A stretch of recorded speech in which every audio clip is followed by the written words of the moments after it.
কোষ্ঠকাঠিন্যে ভুগছেন, পেট পরিষ্কার না হলে দিনটা নষ্ট। আজ বলছি অ্যালোপ্যাথির সেরা ওষুধ, খাওয়ার নিয়ম আর সব প্রশ্নের উত্তর। 1. Lactulose syrup. প্রাপ্তবয়স্কদের জন্য রাতে 15 থেকে 30 মিলি পানি দিয়ে খান। 24 থেকে 48 ঘন্টায় স্টুল নরম হয়ে যাবে। এই ওষুধটি দীর্ঘদিন খেতে পারবেন। 2. প্যারিগর অ্যাল পাউডার। দৈনিক 1 স্কুপ পানিতে মিশিয়ে পান করুন।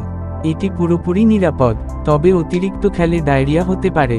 প্রথমে ডায়েট ঠিক করুন, 3 থেকে 4 লিটার পানি পান করে দেখতে পারেন। ইসবগুল সেবন করুন, আর সকালে ফল খেয়ে দেখতে পারেন।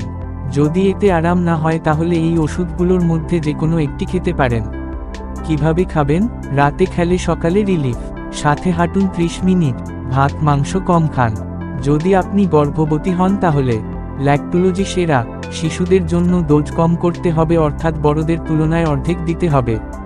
সাধারণ প্রশ্ন। প্রশ্ন 1. ঠিক হতে কতদিন লাগে?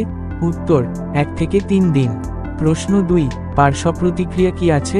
হ্যাঁ, কারো কারো ক্ষেত্রে অল্প পরিমাণে পেটের গ্যাস হতে পারে। প্রশ্ন 3. কতদিন খাবো? উত্তর: স্বল্পমেয়াদী। চিরকালীন হলে ডাক্তার দেখান। প্রশ্ন 4. কি এড়াবো? জাঙ্ক ফুড, কম পানি পান করা। এই টিপস ফলো করুন, কিন্তু ডাক্তারের সাথে চেক করুন, বিশেষ করে হার্ট বা কিডনি সমস্যায়। ধন্যবাদ।